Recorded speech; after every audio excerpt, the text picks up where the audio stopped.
আসসালামু আলাইকুম, সবাইকে শুভেচ্ছা জানাচ্ছি। মাসুম মাহবুব। আস্তে আস্তে আমার গলা আরো বসে যাচ্ছে, টের পাচ্ছেন হয়তো আপনারা, গলা পুরোপুরি বসে যাচ্ছে। শরীর খারাপ, আমি আপনাদেরকে আগে লাইভে বলেছি, জ্বর এবং ঠান্ডা সবকিছু মিলে চেপে ধরেছে, তাই গলার স্বর বসে যাচ্ছে, আস্তে আস্তে নিচের দিকে যাচ্ছে। আমি অনেকের কমেন্ট দেখছি। আমার এক ভাই শামীম আহমেদ কমেন্ট করেছেন যে আমি তার কমেন্ট পড়ি না, আমি ফেসবুকের কমেন্ট বেশি পড়ি, ইউটিউবের কমেন্ট কম পড়ি।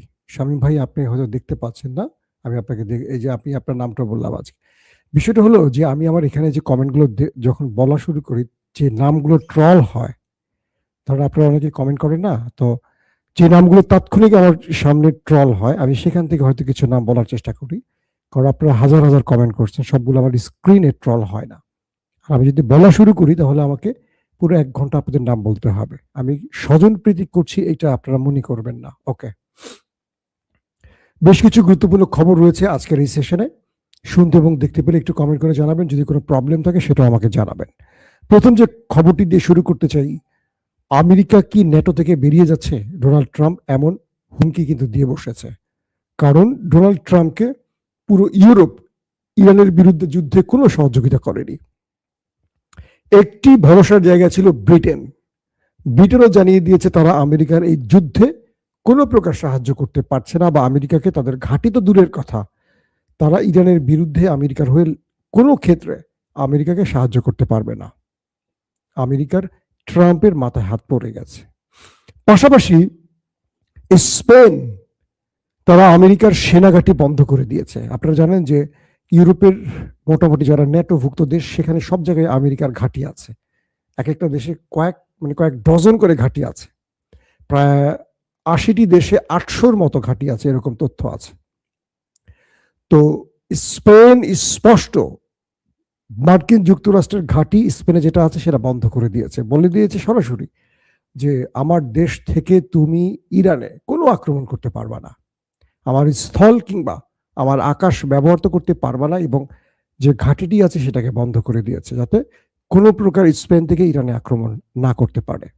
একটা দুর্দান্ত খবর পেয়েছেন আপনারা, আশা করি।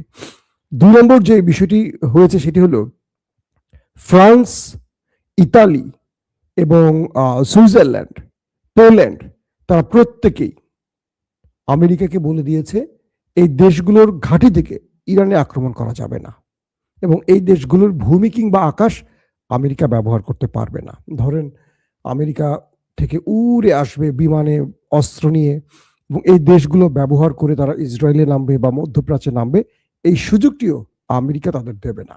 ইতিমধ্যে মার্কিন কয়েকটা বিমানও আটকে দেয়া হয়েছে, যেগুলো অস্ত্র বোঝাই করে ইসরায়েলে যাবার পথে ছিল, আটকে দেওয়া হয়েছে, তাদের কোনো ঘাঁটি ব্যবহার করতে দেয়নি।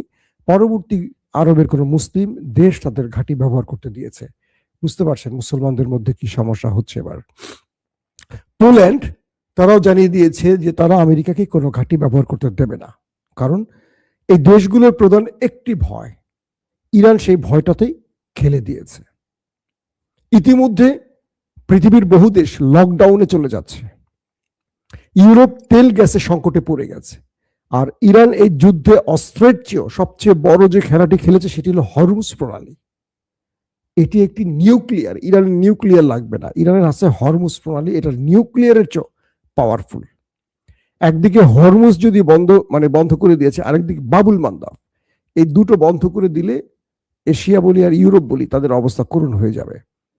তো ইউরোপ বুঝে গেছে যে আমেরিকার সাথে এই যুদ্ধে তারা নামলে তাদের সব ক্লাবস হয়ে যাবে, তাদের ব্যবসা বাণিজ্য শিল্প কারখানা সব বন্ধ হয়ে যাবে।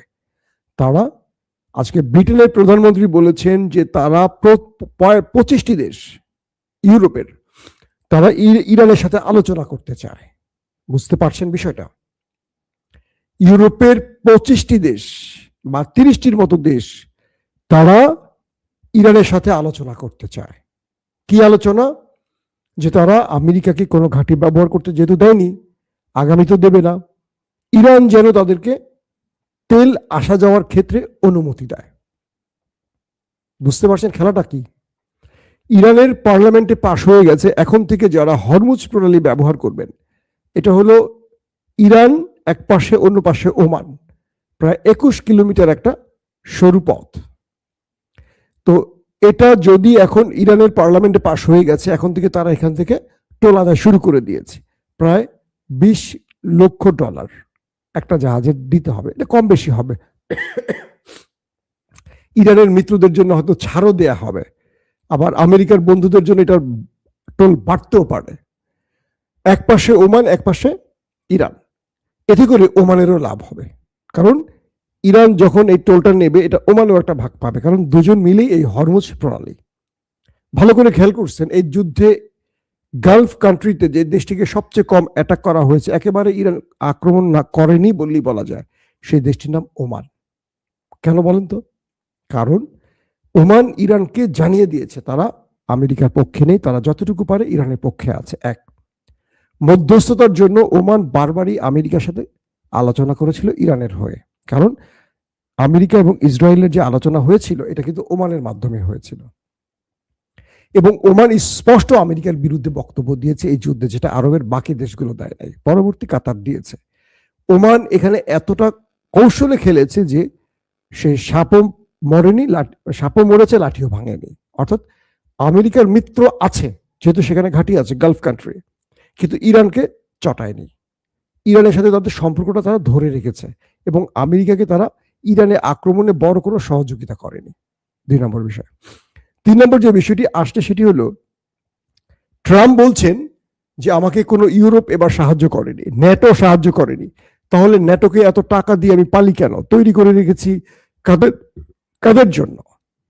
তিনি বলছেন যে আমি বা আমেরিকা ন্যাটো থেকে বের হয়ে যেতে পারে। আসলে ন্যাটো খেপেছে কেন? ফিনল্যান্ডের কথা মনে আছে আপনাদের? আমেরিকা ইউরোপের উপর ট্যারিফের বিষয়গুলো আছে, নানান রকম। আমেরিকার প্রেসিডেন্ট ডোনাল্ড ট্রাম্প ক্ষমতায় বসে কাউকে মানুষই মনে করেন নাই, তুচ্ছ তাচ্ছিল্য। ইউরোপকে এমন ভাবে সার্চ করার কথা, ফিনল্যান্ড দখলের যে প্ল্যান করেছে, গ্রিনল্যান্ড। তো এই যে বিষয়গুলো আসছে, এবং আরো অনেক দেশের উপর তার ট্যারিফ যোগ করার যে খেলাগুলো, সে মনে করেছেন আমি যা ইচ্ছা তাই করবো, আমি বিশ্বমোড়ল, আমাকে কি কিছু করতে পারবে না। ইউরোপ তাদের আত্মমর্যাদা রক্ষা এবার শক্তভাবে দাঁড়িয়ে গেছে ট্রাম্পের বিরুদ্ধে। এখন পর্যন্ত এই যুদ্ধটা ট্রাম্প চেয়েছিল একটা কি বলবো বিশ্বযুদ্ধের মতো, সব ন্যাটোগুলো নিয়ে আসবে, ইউরোপকে নিয়ে আসবে, ইরানকে চারদিক থেকে মারবে। ইরান এখানে হরমুজ বন্ধ করে দিয়ে সবার মুখ বন্ধ করে দিয়েছে। সবাই বুঝতে পারছে এই যুদ্ধ তেলের যুদ্ধ। তেল মানে কি? তেল তো পানির চেয়ে এখন ইম্পর্টেন্ট হয়ে গেছে, কারণ পুরো পৃথিবী শিল্প কলকারখানার উপর টিকে থাকে। সব বন্ধ হয়ে যাবে, প্রোডাকশন বন্ধ হয়ে যাবে, তাদের অর্থনীতি ভেঙে পড়ে যাবে, স্টক মার্কেট ধাস করে পড়ে যাচ্ছে, সবকিছু এলোমেলো। তো এই মুহূর্তে যে খেলাটি খেলছে ইরান, তারা ইউরোপকে বোঝাচ্ছে, আর ইউরোপও ইরানের মেসেজ বুঝেছে। এখন ইউরোপ ইরানের সাথে আলোচনা করতে চায়, ইরানও তাদের জন্য দরজা খুলে দেবে, এবং ইরান যে টোল আদায় করবে এটা এখন চূড়ান্ত হয়ে গেছে। এখন ইরানের জন্য এই যুদ্ধ বড় অর্থনৈতিক একটা সুবিধা এনে দেবে। এখন বিলিয়ন বিলিয়ন ডলার ইরানের ঘরে ঢুকে যাবে। এটা একটা দুর্দান্ত। এটা এর আগে কিন্তু মিশরে এরকম হয়েছিল, সুয়েজ খাল। এই হিস্ট্রি হয়তো অনেকে জানেন, অনেকে জানেন না। তো মিশরের এইটাও একসময় আন্তর্জাতিক সীমান্ত বা জলরাশির আওতায় ছিল, এখানে কেউ টোল আদায় করতে পারতো না। এখানে মিশরের দ্বিতীয় রাষ্ট্রপ্রধান মেবি জামাল আবদেল নাসের, তিনি এটাকে তাদের আওতায় এনেছেন, মিশরের অন্তর্ভুক্ত করেছেন, এবং টোলের বিষয়ের মধ্যে এটা এনেছিলেন। ফ্রান্স, জার্মান এরা খেপে গিয়েছিল তাদের বিরুদ্ধে। জামাল আবদেল নাসের খুব ভালো শাসক ছিল তা না, দেশের জন্য হয়তো কিছু করেছেন, তবে ইসলাম বিরোধী ছিলেন। যারা ইমাম গাজ্জালির কারাগারে রাত দিন বইটি পড়েছেন তারা হয়তো জামাল আবদেল নাসেরের হিস্ট্রি জানেন, কতটা দুঃশাসক ছিলেন তিনি। এই বইটি আমার পড়া হয়েছে, আমার খুব ভালো লেগেছিল। যারা একটু ইসলাম নিয়ে গবেষণা করেন, কারাগারে রাত দিন বইটি পড়বেন অবশ্যই। দর্শক, এখন যে বিষয়টি তৈরি হয়েছে, স্পেন শুধু এখানে থেমে থাকেনি। স্পেন বলে দিয়েছে যে স্পেন এই বিশ্বকাপে যদি ইসরায়েল কোয়ালিফাইড করে এবং ইসরায়েলের সাথে যদি কোনো ম্যাচ আসে, কোয়ালিফাইড করার পর স্পেনের সাথে, স্পেন ইসরায়েলের সাথে বিশ্বকাপে খেলবে না। এর চেয়ে বড় প্রতিবাদ একটা ইউরোপের দেশ আর কি করতে পারে বলেন? আমি স্পেনের প্রধানমন্ত্রীকে বারবার স্যালুট দিতে চাই, তাকে নিয়ে আমি অনেকগুলো ভিডিও করেছি, দেখবেন। ইসরায়েল যদি কোয়ালিফাইড রাউন্ডে আসে, স্পেন তাদের সাথে খেলবে না, এখনই ঘোষণা দিয়েছে। এই জুনেই বোধহয় খেলা শুরু হচ্ছে আমেরিকাতে। তো তার মানে আমেরিকা এবং তার অন্যতম মিত্র ইসরায়েল ইউরোপের ব্যাপক চাপের মুখে পড়ে গেছে। চাপ মানে কি, ভয়ঙ্কর চাপে পড়ে গেছে। তারা বুঝিয়ে দিচ্ছে যে তোমরা দুজন ইচ্ছে মতো যে কোনো দেশে যুদ্ধ ছড়িয়ে দেবে আর পুরো পৃথিবী টালমাটাল করে দেবে, অর্থনীতির 12টা বাজিয়ে দেবে। এটা হতে পারে না। তোমাদেরকে কেউ ব্ল্যাঙ্ক চেক দিয়ে দেয়নি। এক আমেরিকা তোমার কাছে আছে বলে বা তোমার বুক পকেটে আছে বলে ইসরায়েল তুমি গাজাতে লক্ষ লক্ষ মানুষ মেরে দিবা, লেবাননে কচু কাটা করবা, এটার অনুমতি তোমাকে কেউ দেয়নি। ইউরোপ বুঝতে পারছে, কারণ ইউরোপের জনগণ আমাদের মতো ঘুমিয়ে থাকে না। আমাদের দেশে যেমন জুলাই যোদ্ধারা ফাইট করেছে, আমরা একটা নতুন বন্দোবস্ত পাবো আশা করেছিলাম। এখন যারা ক্ষমতায় বসে তারা বলছে গণভোট আবার কিসের, সংবিধান আবার কিসের, আগেরটাই থাকবে। এরা হলো নষ্ট মেধার লোক। এরা রাজনীতির জন্য সকালে একটা বলে, বিকালে একটা বলে। এরা বিরোধী শিবিরে থাকলে একটা বলে, সরকারে আসলে আরেকটা বলে। এদের মানে এরা চায় সবসময় যে চিরদিন তারাই ক্ষমতা থাকুক, কিন্তু আল্লাহ তাদেরকে সারা জীবন ক্ষমতা রাখে না। কাউকে কাউকে ভারতীয় আল্লাহ ট্রান্সফার করে দেয়। ইতিহাস থেকে যারা শিক্ষা না নেবে তাদের জন্য ইতিহাস ভয়ঙ্কর পরিণতি ডেকে আনবে, এটি বাস্তব কথা। দর্শক, এখন এই বিষয়গুলোর মধ্যে মার্কিন প্রেসিডেন্ট ডোনাল্ড ট্রাম্প বারবার ইঙ্গিত করছেন যে তিনি ইরানের নতুন সরকারের সাথে আলোচনা করতে চান। বিষয়টা কি দাঁড়িয়েছে দেখেন। ট্রাম্প বলছেন ইরানে যে নতুন রেজিম আসছে তারা ভালো, এবং তিনি তাদের সাথে ব্যাকডোরে আলোচনা চালিয়ে যাচ্ছেন, আলোচনা এগিয়ে চলছে। প্রশ্ন হলো ইরানের নতুন রেজিমকে? আগের রেজিম তো ছিল আয়াতুল্লাহ আলী খামিনি, যিনি ইসরায়েলের সাথে 12 দিন যুদ্ধ করেছেন। তার দেশে পারমাণবিক প্রজেক্টগুলোতে হিট হয়েছিল, ফোর্দো, নাতাঞ্জ এবং ইস্পাহানে, এবং ইসরায়েল ব্যাপক অ্যাটাকও করেছিল। তারপরও তিনি যখন জয়ের পথে ইরান দখলদারদের হিট করে ট্রাম্পের অনুরোধে আয়াতুল্লাহ আলী খামিনি যুদ্ধবিরতি ঘটিয়েছিলেন 12 দিনের মাথায়, মনে আছে আপনাদের। এবং সেই খামিনি সহ তার পুরো টিমকে মেরে দিয়েছে, প্রথম সারির সব। এখন বলা হচ্ছে মুস্তফা খামিনি নেতৃত্বে আছেন। তো ট্রাম্প কি মুস্তফা খামিনির প্রশংসা করছেন, নাকি তাদেরকে বোঝাচ্ছেন যে তোমাদেরকে ভালো বলছি, তোমরা একটু আমাকে সুযোগ দাও, আলোচনা করো, আমাকে আর মাইরো না, আমাকে একটা ফেস সেভিং দাও, আমি একটু আমার দেশের জনগণকে বলি এই দেখো একটা বিজয় পাইছি। ট্রাম্প এই মুহূর্তে চাইছে যে বিষয়টি, সেটি হলো ইরানকে বোঝাতে যে তুমি হরমুজটা খুলে দাও, তোমার সব আলোচনা বা তোমার সব শর্ত আমি রাখবো, হরমুজটাকে খুলে দাও। হরমুজটা ইরান খুলে দিলেই ট্রাম্প একটা সাংবাদিক সম্মেলন করবে, জাতির উদ্দেশ্যে ভাষণ দিবে, দিয়ে কি বলবে, এই দেখো এই দেখো ইরান হেরে গেছে আমার কাছে, ইরান হেরে গেছে আমার কাছে, সেজন্য হরমুজ খুলে দিয়েছে। ট্রাম্প একটা জাতিকে ফেস সেভিং দেখাতে চাচ্ছেন, কারণ তার দেশের মধ্যে যে জরিপগুলো হচ্ছে সেই জরিপে তার অবস্থান এখন 30-এ চলে আসছে। তার মানে মধ্যবর্তী নির্বাচনে ট্রাম্প হেরে যাচ্ছেন কনফার্ম। এখন তিনি বলছেন ইরান তুমি হরমুজটাকে খোলো, কি চাও? এতদিন ট্রাম্প বলছে আমি নিউক্লিয়ার চাই, তোমার ব্যালিস্টিক প্রোগ্রাম বন্ধ করো, এটার রেঞ্জ 1000-এর নিচে রাখো, তুমি এমন মিসাইল বানাবা না যেটা ইসরায়েলে যেতে পারে, তুমি বানাও যেটা তোমার ঘর থেকে বানালে বাথরুম পর্যন্ত যায়, এরকম একটা বানাও, অথবা সর্বোচ্চ তুমি ইরান থেকে আরবে মারার মতো মারো, আরব তো মুসলমান, ওরা মরলে আমাদের তো কোনো আপত্তি নাই, তাই তো? আমরা তো ওদের থেকে শুধু পেট্রো ডলার নিতে আসি, আমাদের দেশের অর্থনীতি ওদের তেল বেচা টাকা থেকে আমরা বাঁচাই। এখন ট্রাম্প এই শর্তগুলো ভুলেই গেছে। কারণ কি? ট্রাম্পের এখন একটাই শর্ত, হরমুজ খুলে দাও, কারণ হরমুজ দিয়েই ইরান নিউক্লিয়ার অ্যাটাক করে বসছে। এটি ইরানের নিউক্লিয়ার।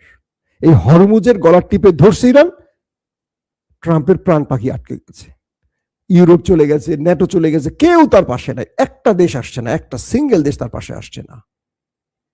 এখন ট্রাম্প এই যুদ্ধটা বন্ধ করতে চাইছে, ব্যাকডোরে আলোচনা শুরু করেছে।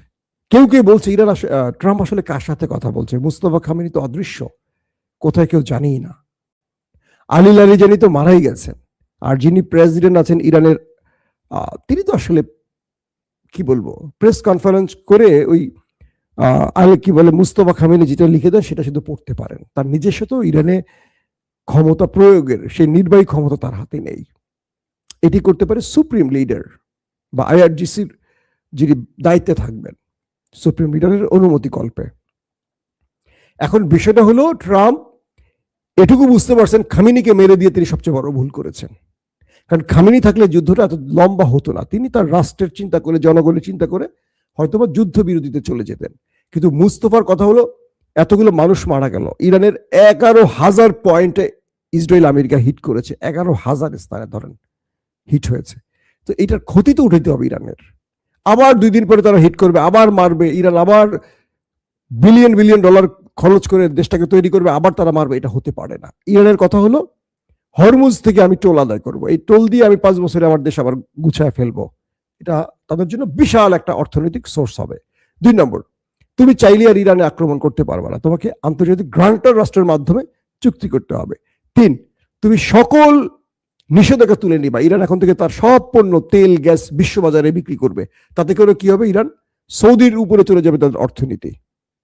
বিষয়টা বোঝেন নাই? ইরানের অর্থনীতি সৌদির উপরে চলে যাবে, কাতারের উপর চলে যাবে, কারণ তার দেশ আয়তনে অনেক বড়, তার খনিজ সম্পদ ওদের চেয়েও বেশি। এখন ইরান এই মূল বিষয়গুলো চাচ্ছে। পাশাপাশি গালফ কান্ট্রিতে আমেরিকা থাকতে পারবে না। এগুলো হলো ইরানের শর্ত। এখন আমেরিকার যে শর্ত ছিল, আমেরিকা সেই শর্তে নাই। আমেরিকা শুধু ইরান ভাই হরমুজটা খোলো, ইরান ভাই হরমুজটা খোলো।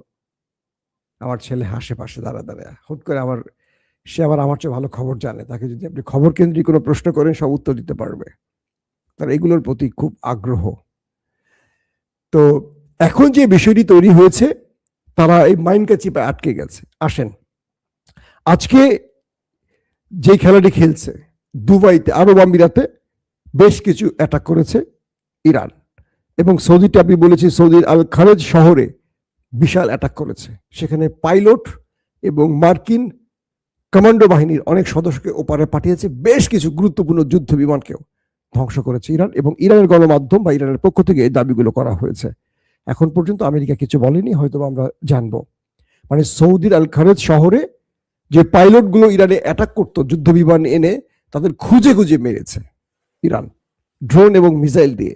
শুধু তাই নয়, সেখানে অনেকগুলো যুদ্ধ বিমান ছিল, সেগুলোকেও ওপারে পাঠিয়ে দিয়েছে। এবং আরব আমিরাতে আমেরিকার একটি মানে খুবই গুরুত্বপূর্ণ মিটিং চলছিল সেনাবাহিনীর, আরব আমিরাতের একটি গোপন স্থানে। সেখানে ইরান অ্যাটাক করেছে। কল্পনা করা যায় ওরা কোথায় গোপনে মিটিং করে, সেখানে ইরানের মিসাইল এবং ড্রোন চলে যাচ্ছে। এগুলো আমেরিকা আসলে বিগত 50 বছরে এরকম দৃশ্য তারা দেখেনি, যে ইরান কি করতেছে ওরা দেখতেছে। এখন ওরা তো কল্পনাই করে নাই। ওরা মনে করছে খামেনি মূল্যে সব শেষ। নেতানিয়াহু এটা বলেই ট্রাম্পকে আনছে যে 2 দিনে আমরা অ্যাটাক করবো, খামেনি শেষ, রেজিম পরিবর্তন। এখন আর রেজিম পরিবর্তনের কোনো শর্ত আমেরিকার নাই। আমেরিকার কথা হলো যে আছে সেই আমাদের জন্য ভালো, এরপরে যেটা আসবে এটা এখানে আরো বেশি মারবে। খামেনি মারতো 2টা, এরা মারে 10টা, এদের পরে যে আসবে সে মারবে কেন 100টা। তো ভাই তুই যে আসস সেই ভালো, এখন ট্রাম্প তাই বলতেছে। এরপরে আপনাদের যে বিষয়টি আসলো, প্রতিদিন আমেরিকার খরচ হচ্ছে এই যুদ্ধে $2 বিলিয়ন মার্কিন ডলার প্রতিদিন। তাহলে চিন্তা করেন কি পরিমাণ খরচ হচ্ছে। এদিকে ইরানের পররাষ্ট্রমন্ত্রী আব্বাস আরাকচি বলেছেন যে আমাদেরকে, মানে আমাদের ইরানকে তোমরা মজলুম ফিলিস্তিনি ভেবো না, তোমরা তো ভুল করেছ। সিরিয়া, ইরাক, আফগানকে মনে করেছে ইরানদেরকে, আমাদেরকে তোমরা মজলুম ফিলিস্তিনি ভেবেছ, যাদের কাছে কিছু নেই। আমরা ইরানিরা 5-6 হাজার বছরের আমাদের একটা সাম্রাজ্য বা ইতিহাস আছে, আমাদের ঐতিহ্য আছে। তোমাদের চেয়ে আমাদের সাম্রাজ্যের ইতিহাস লম্বা এবং গৌরবময়। আমরা তোমাদেরকে ছেড়ে দেব না। তোমাদের যার যার খুশি আসো আমার ভুবনে, আমার দেশে পা রাখো, তোমরা নিজের পায়ে হেঁটে আসবে, যাবে কফিনে করে। কে বলছে? Abbas Araghchi. যে এটা আমরা মজলুম ফিলিস্তিনি না, এটা ইরান, তোমাদের হিসেব ভুল হয়ে গেছে। এদিকে আবু উবাইদা, ফিলিস্তিনের অন্যতম ব্যক্তি, তাকে আপনারা চিনেন, তার নামটি আমরা বলতে বলতে অনেক বলেছি, আবু উবাইদা। তিনি হিজবুল্লাহকে বলেছেন যে আমাদের ভালোবাসা, আমাদের দোয়া তোমাদের জন্য। কে বলছে? আবু উবাইদা।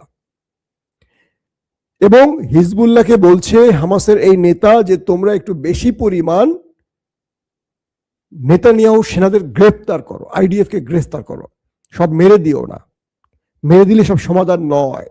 তোমরা ট্যাঙ্ক থেকে যাদেরকে ধরতেছো এদেরকে গ্রেফতার করো বেশি বেশি করে। কেন? এই কারণে গ্রেফতার করো যাতে আমরা ফিলিস্তিনি ভাইদের কারাগার থেকে ছাড়াতে পারি। আপনারা জানেন ফিলিস্তিনের যারা গ্রেফতার আছে ইসরায়েল পার্লামেন্টে একটা নতুন বিল পাশ হয়েছে, সেখানে মৃত্যুদণ্ড দেয়া যাবে। ফিলিস্তিনিদের জন্য এই আইনটি তারা করেছে যে তাদেরকে যারা গ্রেফতার তাদের শাস্তি মৃত্যুদণ্ড দেয়া যাবে। এটি কিন্তু নতুন, এই গত 2-3 দিন আগে বিলটি পাশ হয়েছে ইসরায়েলে। আবু উবাইদা তাই হিজবুল্লাহর উদ্দেশ্য করে বলেছে, কারণ হিজবুল্লাহ এবং ইসরায়েলের সীমান্ত রয়েছে জানেন আপনারা উত্তরাঞ্চলে। তো বলছে যে তোমরা একটু বেশি বেশি আইডিএফ কে গ্রেফতার করো, যাতে করে আমরা ওদের থেকে আমাদের ফিলিস্তিনি ভাইদের মুক্ত করে আনতে পারি। এটা হিজবুল্লাহর উদ্দেশ্যে আবু উবাইদা বলেছে। এবং মজার বিষয়টি হলো যে এই মুহূর্তে দখলদার দেশটির যে অবস্থা আমরা দেখতে পাচ্ছি, তাদের জনগণের, আজকে আমি প্রথম ভিডিওতে আপনাদের দেখিয়েছিলাম একটুখানি, তাদের অবস্থা খুবই করুণ। যারা এই সংবাদটি মিস করছে তাদেরকে আরেকবার দেখাই ফুটেজটি, যে তারা এখন দৌড়ের মধ্যে আছে কিভাবে। ওরা বলছে যে আমরা অসুস্থ হয়ে গেছি, আমাদের স্বাভাবিক জীবনযাপন আর নাই, সারাদিন সকাল নাই রাত।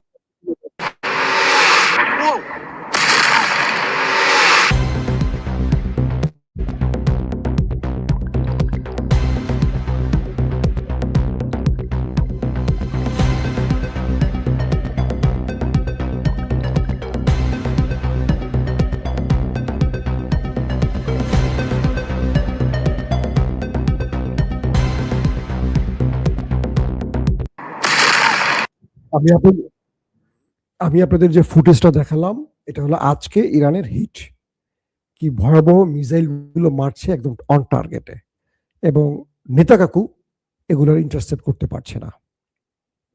ইসরায়েলিরা এখন শেল্টারে দৌড়চ্ছে আর বাসা দৌড়াচ্ছে, বাসা শেল্টার।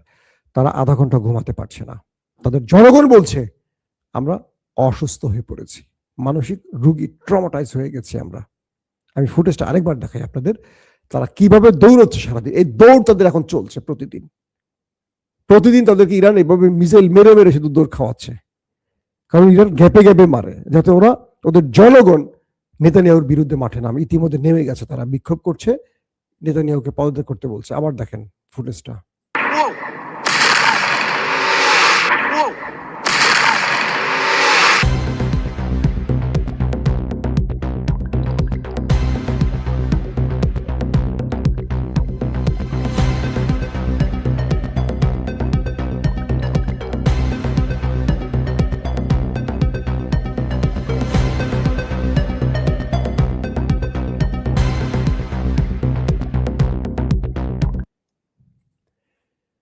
এটা হলো পৃথিবীর সবচেয়ে বড় প্রযুক্তির দেশ, যাদের আকাশ প্রতিরক্ষা গর্বের একটা তেলাপোকাও তাদের দেশে ঢুকতে পারবে না, পাখি তো দূরের কথা। সেই দেশে এখন ইরান ঢুকছে আর ধোলাই চালাচ্ছে, আর তাদের জনগণ রাত দিন শুধু দৌড়ের মধ্যে। দৌড় প্রতিযোগিতা চলছে, আগামীতে যখন অ্যাথলেট হবে, দৌড় প্রতিযোগিতা হবে, দেখবেন এরা ফার্স্ট হবে। কারণ এদেরকে এই গত 1 মাসে যেই পরিমাণ দৌড় ইরান খাওয়াইছে, এদের সাথে কেউ আর দৌড়ে ফার্স্ট হতে পারবে না ভাই, আর যাই বলেন না কেন। দর্শক, একটা বিষয় চেয়েছিলাম আজকের আলোচনায় আনবো, কিন্তু আনতে পারছি না, এখন আরো বড় করতে চাচ্ছি না ভিডিওটি।